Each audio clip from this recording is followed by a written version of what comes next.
جو جانشین رسول تھا، جو ناطق قرآن تھا، اس کے بارے میں بتا دیا یہ پہلے سے ہی کہ یہ حق پر ہے اور یہ حق پر نہیں ہے، اس کے ساتھ جو صحابہ ہیں وہ حق پر ہیں۔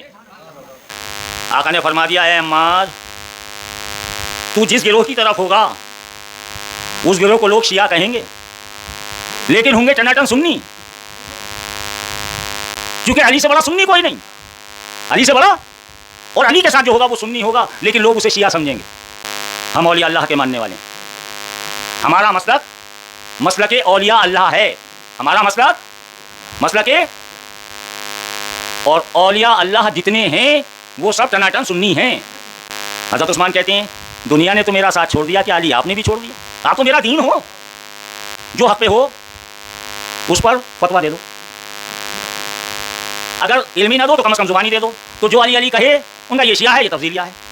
اگر کوئی انسان یہ سمجھتا ہے کہ میں سیدھے اللہ کو اپنا دوست بنا لوں تو اسے اللہ سیدھا اپنی دوستی میں قبول کرے گا ہی نہیں، جب تک کہ اسے اپنے رسول پر، اس کے رسول پر، اپنے آقا پر ایمان نہیں ہوگا۔ اور جب تک آقا کے اس قول کو نہیں مانے گا جو آقا نے بتایا کہ دیکھو دو چیزیں چھوڑ رہا ہوں، ایک قرآن اور ایک اہل بیت، ان دونوں کو مضبوطی سے پکڑے رہنا، تو جن صحابہ نے ان دونوں کو پکڑ لیا وہ صحابی کل بھی ان پر سلامتی تھی، آج بھی ان پر سلامتی۔ یہ ایک صلح آقا نے کی تھی، ایک صلح، اور اس صلح کا نام سب جانتے ہیں، صلح حدیبیہ۔ رسول کو اللہ کا حکم آیا کہ اے میرے محبوب تم حق پر ہو، حق پر رہو گے، تم حق کے لیے آئے ہو، لیکن یہ جو ظالم اور سرکش ہیں، یہ جو مشرک ہیں، انہیں اتنا موقع ضرور دے دو کہ آخر تک انہیں یہ پتا چلے کہ ہمیں واقعی رحمت اللہ علیہ نے بہت موقع دیا، اس لیے فوراً صلح حدیبیہ کر لو۔ کہ بتا دیا کہ صلح حدیبیہ ایسے کی جاتی ہے، اور پھر اعلان کر دیا یہ میرا وہ بیٹا ہے، یہ میری بیٹی کا وہ بیٹا ہے، یہ میرا بڑا وہ بیٹا ہے، میری بیٹی علی اور فاطمہ کا وہ بیٹا ہے۔ جس طرح سے میں نے صلح حدیبیہ کرنے کے بعد انہیں موقع دیا تھا، اسی طرح سے میرا یہ امام حسن مصطفیٰ علیہ السلام، آقا اگر مصطفیٰ ہیں، آقا اگر وہ بے شک ہیں تو علی مرتضیٰ ہیں، تو ایک مصطفیٰ ہیں ایک مرتضیٰ ہیں، اور یہ بڑا بیٹا مجتبیٰ ہے۔ تو مصطفیٰ ہے، مرتضیٰ ہے اور مجتبیٰ ہے، اور پھر اس مجتبیٰ کا کارنامہ بھی بڑا اجتباء والا ہے، بہت مجتبیٰ ہے۔ جس طرح کے آپ کے القاب ہیں، تھوڑا سا بیان ہو گیا تھا تو میں اسے ریپیٹ نہیں کرنا چاہتا، میں آگے بڑھنا چاہتا ہوں۔ تو مجتبیٰ علیہ السلام یعنی امام حسن علیہ السلام کو بتا دیا کہ یہ وہ بیٹا ہے کہ ایک وقت یہ آئے گا کہ مسلمانوں کو دو گروہوں میں خوریزی سے بچانے کے لیے اپنی قربانی دے کر صلح کروائے گا، یا صلح کرے۔ اب صلح تو صلح حدیبیہ میں بھی ہوئی ہے، جس طرح سے ان کو کفار مشرکین نے صلح حدیبیہ کو نہیں مانا، اسی طرح سے صلح امام حسین تو کی گئی لیکن نہیں مانا۔ جب نانا کو نہیں مانا تو نواسے کو کیسے مان لیں گے؟ ہر کس و ناقص یہ جانتا ہے زہر کس نے دیا، کیوں دیا، کیسے دیا گیا، وجوہات کیا تھیں۔ تو کارنامہ یہ بھی ہے کہ ان نام نہاد ہونے پونے مولویوں نے یہ چاہا ہے کہ اس شہادت کا ذکر ہی نہ ہو پائے، چونکہ ذکر ہوگا لعنت تو پڑنی ہے، ہر وقت پڑتی ہے، لعنت اللہ علیکم دشمنان اہل بیت۔ میں نے کہہ دیا تھا ہم ٹناٹن سنی ہیں، اور سنی ہونے کے ساتھ بھی ہم ٹناٹن وارثی ہیں۔ ہمارے پاس ایسا ثبوت ہے، ایسا سرٹیفکیٹ ہے کہ ہم سے بڑا کوئی سنی نہیں اور ہم سے بڑا کوئی شیعہ نہیں۔ جس نے زہر دلوایا دیا، جو اس سازش میں شامل رہا، ان سب پر لعنت، بے شمار لعنت، اللہ کی لعنت، اللہ کے نبیوں رسولوں کی لعنت، ان نبیوں اور رسولوں کے سردار اور سید کی لعنت، پنجتن کی لعنت، تمام اماموں کی لعنت، اور تمام ان کے ماننے والے انسانوں کی لعنت، تمام مومنین کی لعنت ہو اس پر جس نے زہر دیا، جس نے زہر دلوایا، جو اس سازش میں شامل رہا۔ اگر میں رب العالمین ہوں تو حقیقت میں تو رحمت للعالمین، جہاں جہاں میری ربوبیت پہنچے گی وہاں وہاں میری رحمتیں پہنچیں گی، لیکن ان رحمتوں کے بعد بھی اگر کوئی بندہ تیری ان رحمتوں کے بعد بھی، تیرے ان احسانوں کے بعد بھی تیرے ساتھ یا تیروں کے ساتھ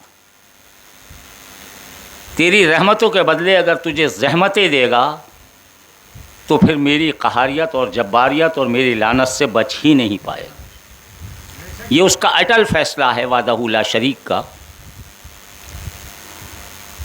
کہ اس نے اپنے محبوب کو تو رحمتیں بنایا اور محبوب کو ہی رحمتیں نہیں بنایا، محبوب کے صدقے طفیل میں اس اللہ نے تمام محبوب سے جڑے ہوئے لوگوں کو، محبوب کی آل ہو یا اصحاب ہو یا ازواج ہوں یا صحابیات ہوں، انہیں بھی ان رحمتوں سے بہترین حصہ دلوائے۔ لیکن اس میں کچھ نمک حرام جب زحمتیں دینے لگے اور زحمتیں دیتے ہیں تو اللہ نے بتا دیا کہ نہ وہ میری لعنت سے بچیں گے، نہ وہ صحابہ کی لعنت سے بچیں گے، نہ وہ صحابیات کی لعنت سے بچیں گے، اور نہ ہی وہ ایمان والوں کی لعنت سے بچیں گے۔ ان پر ابتدا سے لے کے انتہا تک لعنتیں برسیں گی، اور شرک کرنے والے کی جس طرح بخشش نہیں ہوتی ہے، تو شرک کا مطلب صرف یہی سمجھا جاتا ہے کہ اللہ کی ذات کے ساتھ شرک کرنا شرک ہے۔ کیا ذات کی صفات کے ساتھ شرک کرنا شرک نہیں ہے؟ کیا وہ ذات جو اس نے رحمت للعالمین بنا کر بھیجا، کیا اس کے ساتھ شرک کرنا جائز ہے؟ کیا کوئی اس کے محبوب کی برابر ہو سکتا ہے؟ اسی لیے اس نے تمام نبیوں کو محترم بنایا ہے، تمام رسولوں کو محترم بنایا ہے، لیکن ان تمام محترم معظم نبیوں کا، اور صرف نبیوں کا نہیں بلکہ تمام رسولوں کا امام بنا دیا اور فرما دیا خاتم النبیین افضل المرسلین۔ اے